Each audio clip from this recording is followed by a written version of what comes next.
Okay, we are using the original Looflighter for the first time. Alright, almost a minute.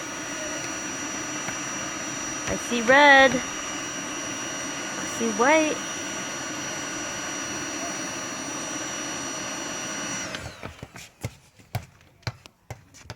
Did it work? Yep. Okay, so it's actually been about 3 minutes. And we're lighting all the different sides on and off.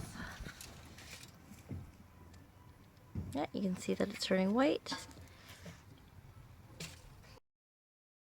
Okay, so the Looflighter is amazing. It took us about 6 minutes to light the charcoal versus about 20 to 25 minutes with the chimney starter.